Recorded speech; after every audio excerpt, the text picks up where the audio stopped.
There is. Is it mine supposed to? Should I listen to this? No. If you. Oh, sure. Let's do these. Yeah. It's only if somebody will asking in chat. And you'll translate. Oh, they'll translate it for you. Okay. I'll translate.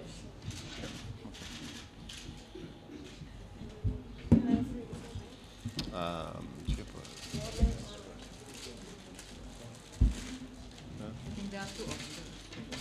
Okay. It's ready for the Czech English translation. Okay.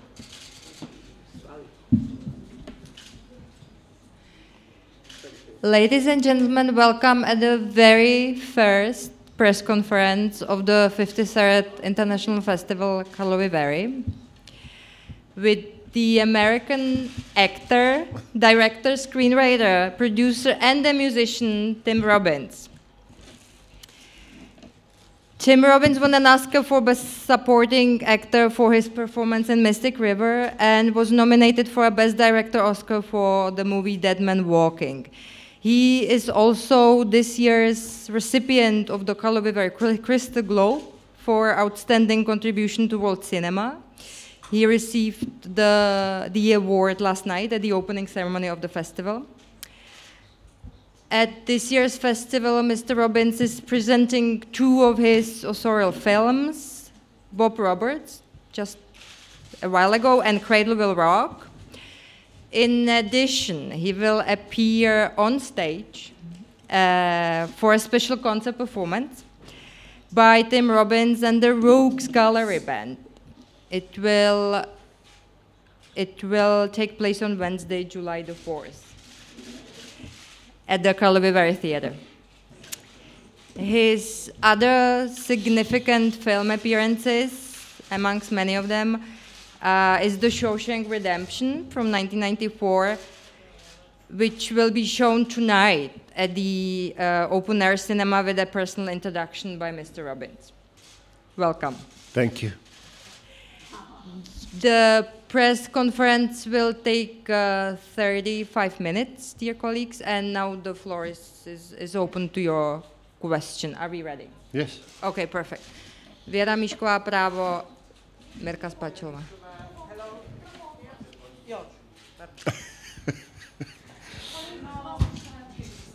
Zuzi, děkujeme. Já bych se chtěla zeptat úvodem právě k filmu, který dnes večer se bude hrát v letním kině, Vykoupení z věznice Shawshank, a měla bych k tomu několik otázek.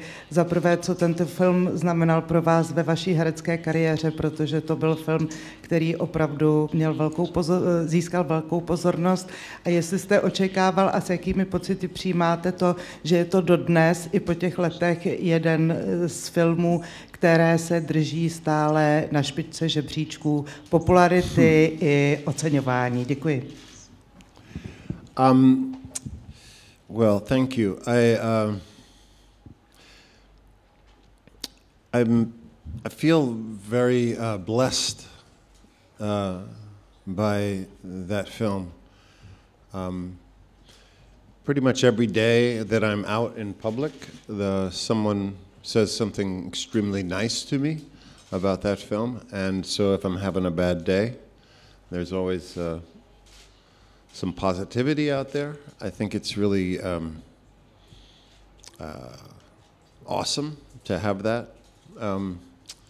And you know, I was talking to a friend of mine, and they were talking about that, having been out with me, and I said, well, you know, it's such a nice thing to be remembered for such a good film. There's a lot of people that are remembered for very popular films that might not have been received so well, and so I feel ultimately I feel blessed that that film has meant something for so many people, and it's a film that people have seen many times and they hold very dear to their hearts. And I feel it's an honor to have been in that film. There's a question right next there, Mirka Spáčová. Spáčová, dnes dobrý den. Já bych se také ještě ráda vrátila k tomuhle filmu, který je pro nás, myslím, pro všechny klíčový. Mě by zajímalo, jestli jste už tehdy při natáčení poznal, že se rodí tak mimořádný projekt a jestli vůbec tohle pozná za prvé herec nebo za druhé režisér, je už během natáčení.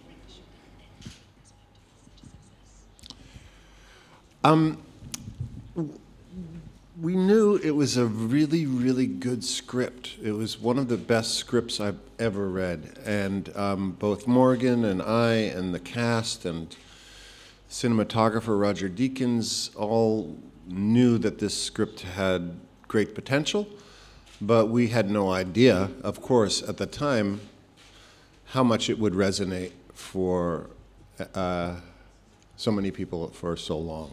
So I don't think you can ever really know that. But when it came out, it wasn't immediately a huge success. It wound up with its longevity by more and more people discovering the film through videocassettes and DVDs and television when it was on, and it's a testament to the film itself that it did endure. Next question. Podskalská deník, dobrý den.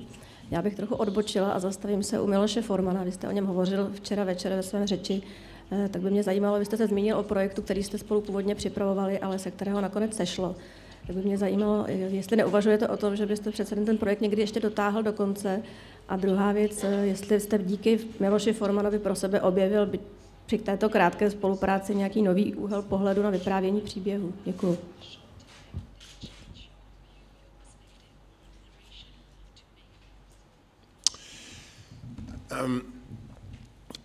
Milos Forman made some of the most beautiful films that I've seen. Amadeus, One Flew Over the Cuckoo's Nest. So when I got a chance to meet him, I was nervous.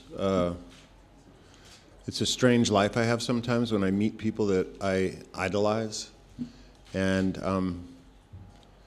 it's been a beautiful experience because most of the people that I've met that I've idolized have actually turned out to be really great people and not egotistical. And so I was very nervous about meeting Milos, and I really wanted to work with him. And he came in the room, and he had just gotten in from Los Angeles, and he'd been at a meeting with the studio, and the studio had shown him a poster of what they think his film was that he hadn't done yet, and he got very angry about that. And so by the time he got to New York, he was not convinced that he was going to do the film. So when I met with him, he said, you know, he was expressing his frustration with the system and expressing his frustration with the idea that the studio didn't want to make a film, they wanted to make a poster. And so he eventually dropped out of the film. But this experience gave me a great admiration and love for Milos Forman, that he would, in his career, after having had the successes he has had, that he would still retain his integrity and still retain his vision of what he believes an artist should be and what a filmmaker should be, and was strong enough in that conviction to say no. And it's difficult sometimes when you are trying to maintain a career to say no, to draw a line and say, that's enough, I will not cross that line. There's not a lot of people that do that. And that I was able to witness Milos Forman have that integrity gave me great inspiration and gave me a touchstone for my own life and my own career. Is it gentleman in the second row? Hello there, in the middle. A question in English for you from Richard Moe from IFA Film. You've always been very brave in your comments, and last night you gave a wonderful speech at the opening of the festival. But has your bravery in making these kind of comments ever got you into a lot of trouble, both publicly and also with your career? Thank you very much. It's funny, I've been asked that question a lot. I have no way of knowing.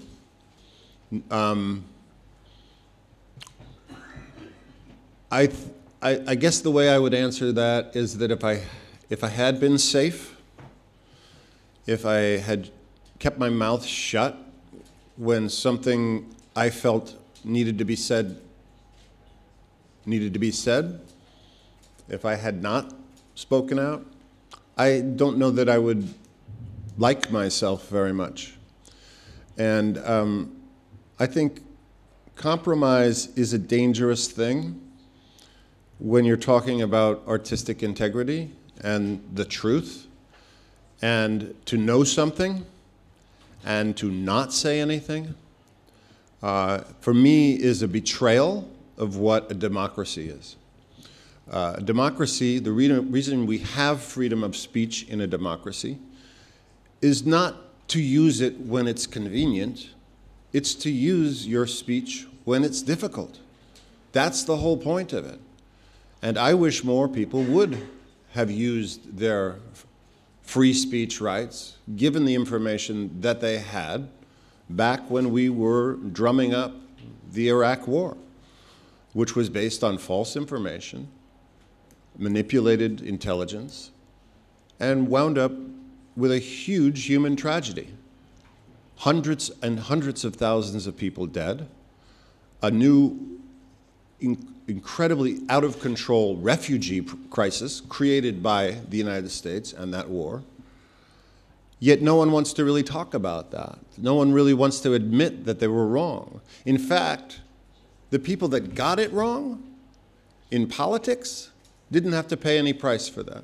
The people that got it wrong in the media, their job to find the truth that I knew was out there, that they didn't find, they still kept their jobs and got promotions. So we're kind of rewarding failure on a constant basis with regard to huge issues. And this, I believe, is why there's a lack of trust in the United States of those institutions, both politics and the press. And it's something that the current resident of the White House was very clever in manipulating that distrust and pulled a great con on his supporters. And, you know, perhaps they will, at some point, come back to a worldview that respects the truth, that doesn't look the other way with the amount of lies that are going on. And perhaps they will come to their senses. I certainly hope so. But at the same time, I believe it's also incumbent upon the Democrats to represent a true opposition party that represents what people out there in America need. And I'm not talking about the wealthy, I'm talking about the working class. And if the Democrats are able to understand that that's what they're supposed to be representing, then I believe we can change things around.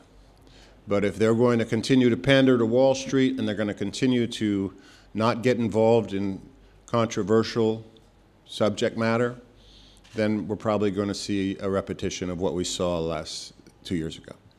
A lot of questions. There are two in the first row and two in the second, and we'll go to the back, gentlemen. Okay, go ahead. Hello, Tim, here, front row. Hi. Hi, Paulo from Metro International. I haven't had the chance to see again Bob Roberts at this moment, but I remember seeing it in '92, and I think it was a tremendous film about populism in politics, which is amazing that it seems to be so actual these days. Were you thinking that it could be so nowadays thing, and especially in the US? or is it just Hollywood also being present? Well, usually I wouldn't be really qualified to answer this, but I just watched most of it upstairs. And these problems have been around for a while. This duplicity in politics, this image making, the idea that the media is to a certain extent going to report on certain things and not going to report on other things, and they're going to run with salacious scandals, potential sexual peccadillos. These are what drive the media, and we get farther and farther away from substantive discussions about what these politicians should be talking about. And so all of that existed back in '92, and it still exists today. I did not know at the time, however, that this businessman, very successful businessman, Bob Roberts, who was also a big fan of beauty pageants and was also formerly in a military school and avoided service. I had no idea that we would ever elect Bob Roberts as President of the United States. So as Jack Black says in the film, that Bob Roberts is prophetic, which is a malaprop on the word prophetic because he's not very smart. And anyway, so perhaps I was prophetic. Okay, there's a Czech television question back there. Martin Rachman, Česká televize, dobré odpoledne. Festival si užívá vaší mimořádné vstřícnosti. Jak moc si vy užíváte festival? To je jedna otázka. Druhá, k vašemu středečnímu koncertu. O čem zpíváte ve svých písních? O čem bude ten koncert středeční? Děkuju. Oh, thanks for asking. I can't wait. I'm going to have fun. Last time we played together was, my band and I was in Ravello, Italy, 2 years ago, and so they're coming in tomorrow, and we're going to do a little rehearsal. I play a lot of originals that I've written, and we do some cover songs, usually covers of songs that are not really well known. We're not a karaoke kind of thing. We like the Americana, the traditional roots music. That means blues, that means work songs, that means sea shanties. Very much in the tradition of Woody Guthrie and Pete Seeger, with a little Billie Holiday thrown in. I ask the audience at times to sing with me, and so far, my experience with that has been really moving and beautiful. It's an experience that I first had when I was a child. My father was a folk singer, and they used to do these things called hootenannies, where they would have 6 or 7 musicians on stage, and each musician would play a song. But one of the essential parts of a hootenanny is that the audience is also part of the show. And so the audience provides voice and words to the songs that the artists are singing. And I always found that to be very moving. One of my first memories is being on my mother's lap at a hootenanny, singing a song called "Oh Mary, Don't You Weep." And we do this song in concert and along with others. I also think music is essential to our spirits, to lift our spirits, to make us feel not so alone in the world, to make us feel part of a community, to make us feel more sane, that we're not alone in the way we think and we feel, and that a musical concert can be a celebration of humanity. It can be a reminder of our own humanity. And that's what we hope to do. We hope to create a little celebration on Wednesday night that we can all share together. And it's something that I've been doing more and more with theater and with music, is the idea of the live experience. In this day of cell phones and media that we consume so incessantly with our devices, the theater is one of the last places on earth where you can actually ask people to turn off their cell phones and they will do it. And this is a great thing because it allows 2 hours of non-distracted attention to try to create a community with other strangers in a room and the artist on stage. That's a rare thing, and it's something that's very powerful, and it's something that will always be true. As long as there are people, and as long as there are guitars, there will be communities built around music. And that is a very exciting and, for me, inspiring experience to participate in. And what was the first part of your question? How do... Festival si yes. mimořádně užívá vaší. I love it here. I love it here. People have been very friendly. The responses have been really lovely to my experience here, and I'd never seen Loves of a Blonde before, and I just loved that movie. It's just so, I don't know, it's so illuminating in so many ways, you know, and it's such a great reminder of how we can tell stories that resonate in film that are very much about who we are, right?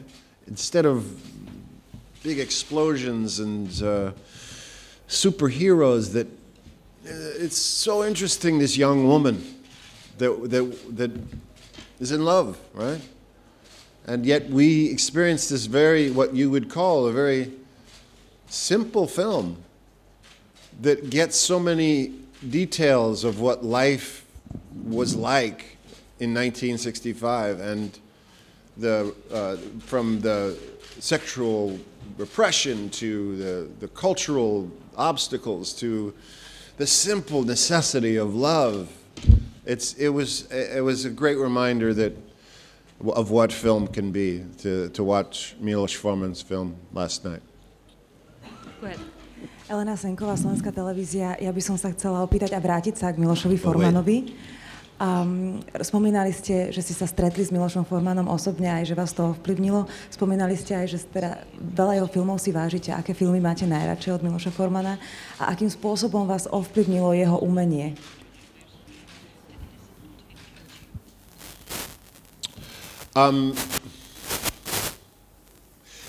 Okay, so Amadeus was genius.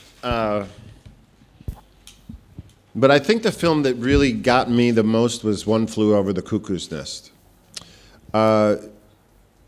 Because Miloš somehow captured the spirit and the tenor of what was happening in our country at that time.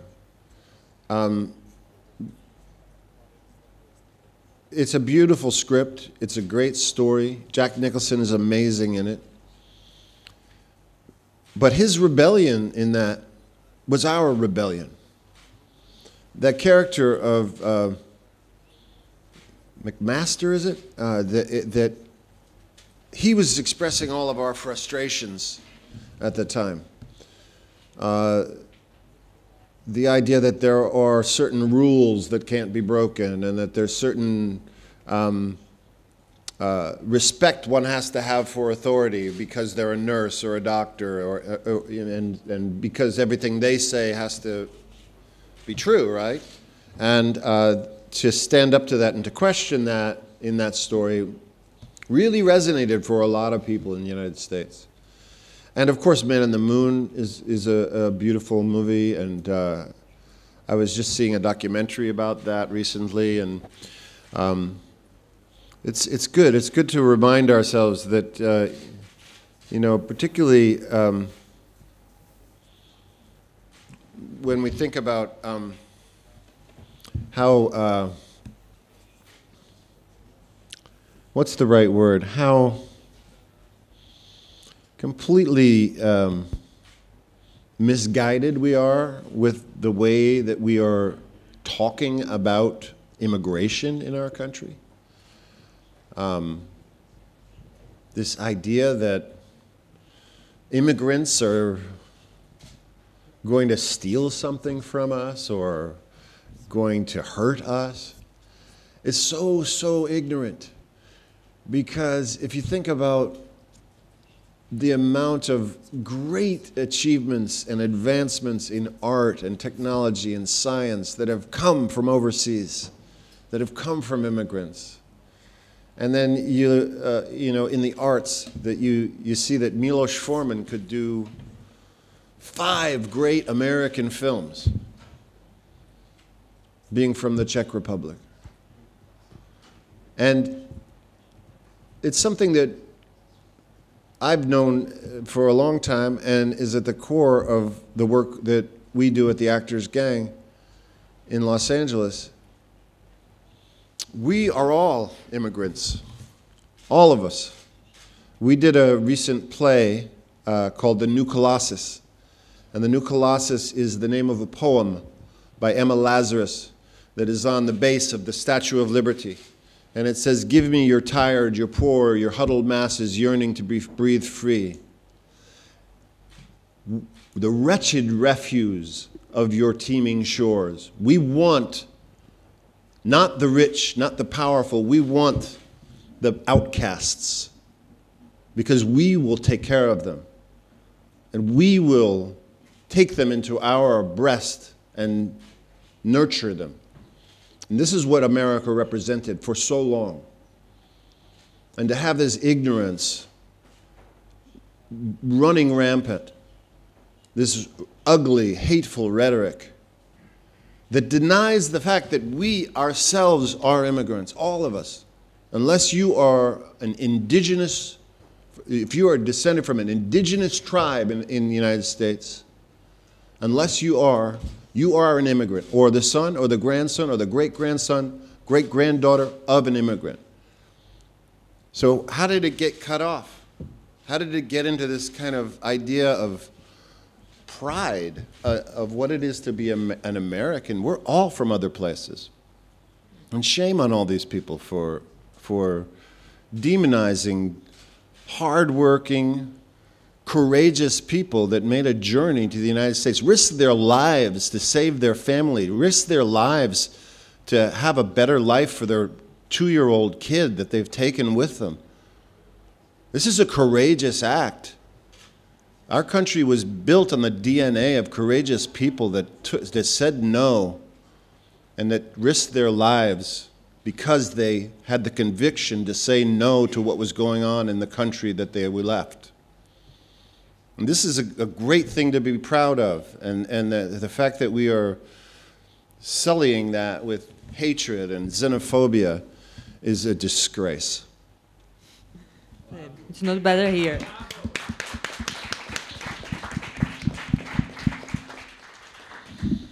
Gentleman in the second row.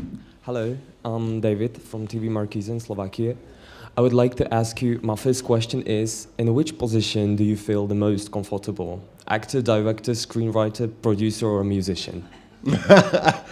I like hockey player. Next time. Okay. No, but I actually really love directing. I direct a lot in the theater. And I would love to do another film, and if anyone in the room has like $10 to $15 million laying around, I'd be happy to talk to you. But I really, I have this really unique and wonderful situation in Los Angeles. I have a group of actors that I've trained over the course of the last 20 years. And so when we work on something, we're working on from a common language, a common training. And so we're able to go very, very deep, very fast. And I have essentially a theater and a group of artists that are ready to go on a journey with me at any time. And so if I have an idea for a project, I have a place to do it without asking permission from anybody. And so one of those, the last 4 of those projects we've taken on tour, and we've gone all around the world. We've been in 5 continents. We performed an adaptation of George Orwell's 1984 throughout the world, even in China, in Hong Kong. We've performed A Midsummer Night's Dream in South America, in Europe, in China, in the United States. We've done an original called Harlequino Unto Freedom all over the world, and we are now about to start touring the new Colossus, which I was mentioning earlier, which is about immigration and what it is to be a refugee.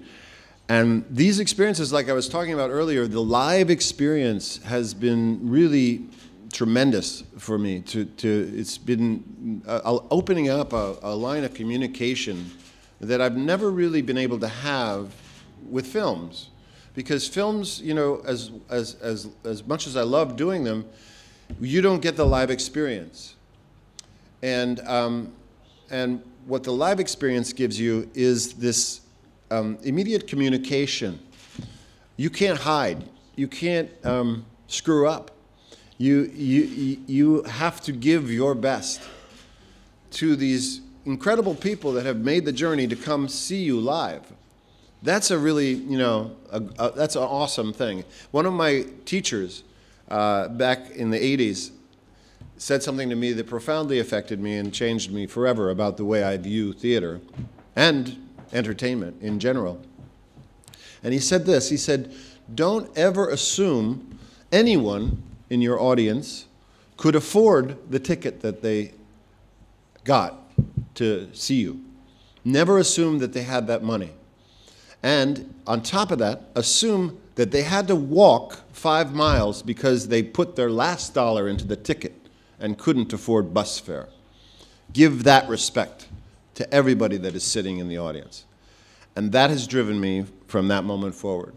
The idea that someone can make that decision in their life, and they have so many things that they can do, and they choose to come to the play that you've directed or to the concert that you're doing. It's a deep honor, if you think about it. I think a lot of people take that for granted. And once I understood that concept, it made everything much more clear for me.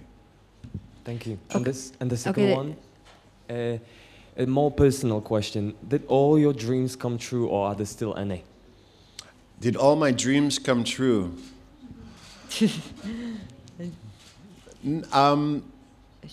I'm blessed. We need a short answer. A short answer is that I have 3 amazing children, and that is my dream come true. My children are my dream come true. And what they're doing and what their potential is and what they are going to say to the world, I can't wait till you hear it. There is a variety question, and then I know there's a lot of questions at the back, very little time. So we'll take the variety question and then go to the back. Will? Hi, Will Tizard, Variety. Hi. I wondered if you could talk at all about The Patriot, your upcoming film. It sounds like something of a dystopia, or if there's a political relevance. Is that? Oh, yeah, nah, because they're still, no, sorry. Okay. Anything else coming up that you can't talk about? Yeah, I'm gonna do a concert on Wednesday night. In the fall, I'm directing a play at the Actors Gang called Mad Woman of Shiloh, and I'm working on 3 documentaries right now. I'm in the editing phase right now on 3 documentaries. Mm-hmm. Okay. One is about the prison work that I do. I teach and run workshops along with other artists from the Actors Gang in California state prisons, 12 prisons, rehabilitative programs that we discovered. We've been doing it for 12 years, but we discovered early on had the potential to truly transform lives, and so I'm making a documentary about that right now. It's unnamed right now. I'm editing it, and I'm looking for someone to help me finish it, a buyer. Okay. Sure. Hello, Mr. Robbins. I'm from Iran. My name is Mohammad Zarqami from Radio Free Europe, Radio Liberty, Persian Service. As you know, Iran is among the countries which is, in travel ban. It was approved by Supreme Court currently. What do you think about that? And do you think it serves the purpose President Trump said? Well, like I said earlier, I think it's a disgrace, and it's that Supreme Court decision will be remembered as a disgrace in the future, if we are to survive as a country. If we're going to get past this, we're going to have to address some of the policy decisions and court decisions that were made at this moment. Even worse, I think it's incredibly dangerous to walk away from the deal that had been made regarding denuclearization of Iran. Incredibly stupid. How can any country take our word now that we've walked away from a legit deal that was made? And my understanding is that it didn't make things better in Iran at all. In fact, there's been a crackdown on progressive movements there because of this. So, yeah. Thank you. There was a gentleman at the very back in the middle who's been kind of trying, for the whole hour. And I think there's a time for a very last question after that. So it has to be the question. I'm sorry? I'm okay to do a couple. Are you okay? Okay, sorry. So we are fine for a few more. Okay. Yeah. Well, no, there is the time for you. Go Yeah, ahead. thanks. I just, about your speech last night, which was very political and I must say very inspiring. Why did you choose to make that speech here? Could you tell us why?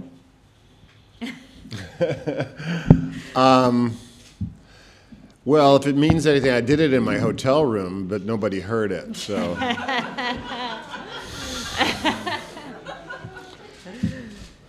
In the bathroom.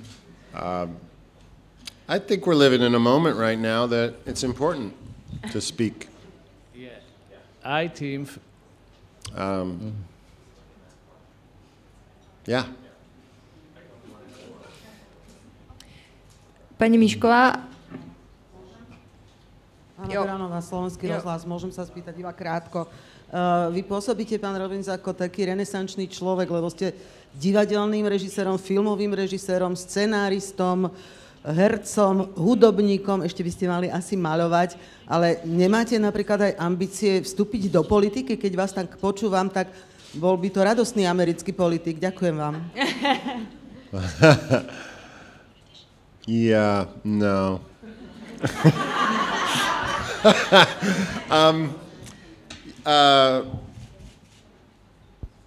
I would like to be a painter. I paint, but I can't. I'm not very good. Politics is, I think,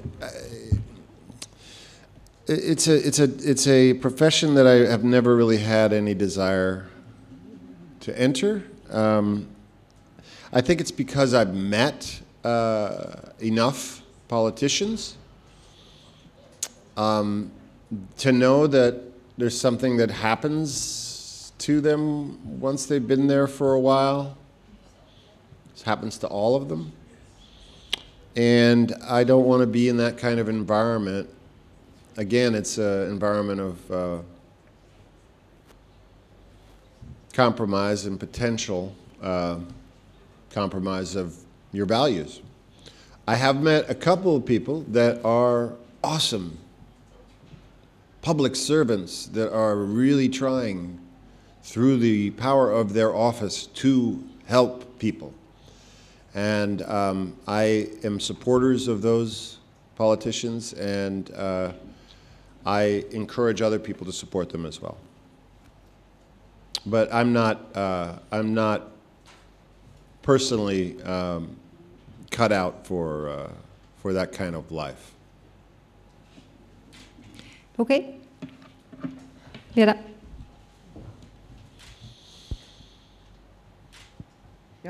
Já bych měla jednu lehčí otázku. A sice vy jste velice vysoký muž, kromě všeho, co děláte. Je to pro herce výhoda vždycky, anebo se vám třeba stalo, že jste některou roli nemohl dostat, protože třeba váš partner byl příliš malý, nebo že to nešlo? Jak je to s vaší výškou a s herectvím? Děkuji. It's good for basketball. I don't know. I think there are some actors that are very small and don't want to be next to me. But how would I ever know that, really? No, I've never had a problem with being tall. I like it. I'm able to see. I'm one of the first that's able to see who dyes their hair.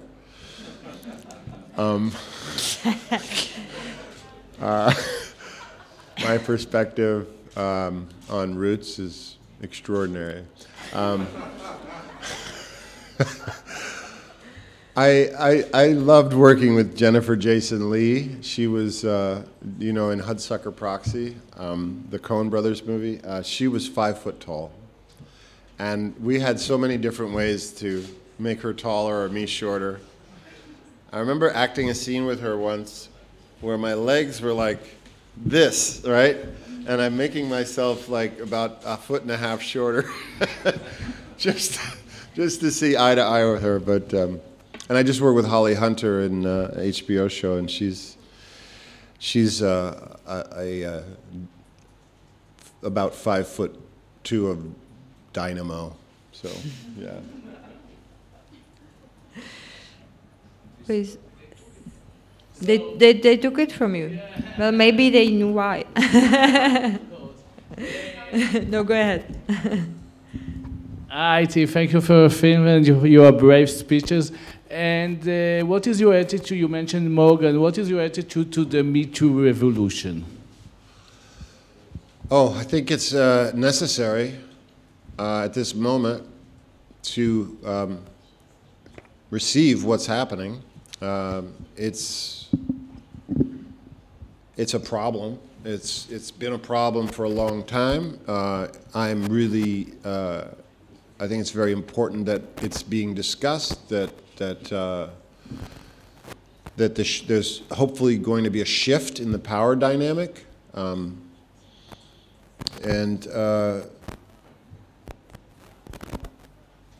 I think that people have committed crimes that they should be prosecuted for those crimes.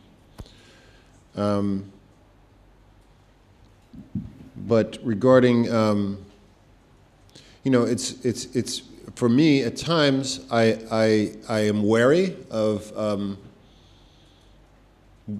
when it starts getting out of control and people are being accused of flirting or what. It's a terribly difficult thing, It's a subjective thing. And if someone did feel abused and did feel that someone was using their power to intimidate them sexually, then that should be called out. It should be called out. And the reason it should be called out is because everyone wants this behavior to stop. And it's not going to stop unless you call it out, unless you talk about it publicly. I do not think, though, that someone should lose their career because of an accusation. If there's an accusation that someone wants to bring to court, then by all means bring it to court, prove it in a court of law, and then if someone's career is destroyed because of that, that's what justice is. But rumor, innuendo, accusations without proof, that's a mob, folks. And that's, even whether it's a cause and an issue I support, I have problems with mob mentality. you know, a lynch mob, what everyone's accusing, but no one's proving anything about it. Now, that said, we have had a history of abuse of women where they were in courts of law unable to produce proof because of the power of the men involved and because of the laws being slanted against them. So there's already an injustice that exists in the way that we prosecute these kinds of crimes in courts of law. And the onus and the shaming that happens in courts of law is atrocious. So perhaps all of this will lead to a better dialogue and a better way to stop this behavior in the future, but also create a safe place for women to be celebrated for the power they have, the talent they have, the intelligence they have, and not to be subjected to this terrible power dynamic that is so compromising to one's feelings of security. Yeah. There's a lady in the second row. Okay, right here. Hello, Mr. Robbins. Hi. Alexandra Baranova, Prague Telegraph. I would ask you two questions. The first one, you are doing as an actor, the screenwriter, as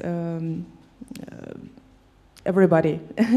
Is it possible to do all of that on your 100% of personality or not? Or you have to do it yourself? And are you a perfectionist for that? And the second question is, what's your biggest role in your life? What do you think? What's my what? What's your biggest role? What you play in your life? My biggest role right now is I'm producing a movie for my son. It's the third movie I've produced for him.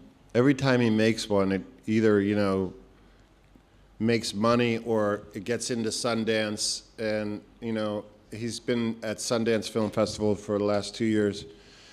So I am really excited about that, to be able to figure out ways for him to make more movies. I guess I'm good at compartmentalizing. When I'm writing, I'm writing. When I'm directing, I'm directing. When I'm acting, I'm acting. I try to give it 100% of everything when I'm doing it. So it's a little, you know, it's a little difficult when you're writing and directing and acting at the same time. But hopefully, I've only done that once in Bob Roberts, so I probably won't do that again. Well, I know you don't want to go, but we will have to finish if it's okay with you. Thank you so much. Pleasure. We really appreciate it. Thank you too.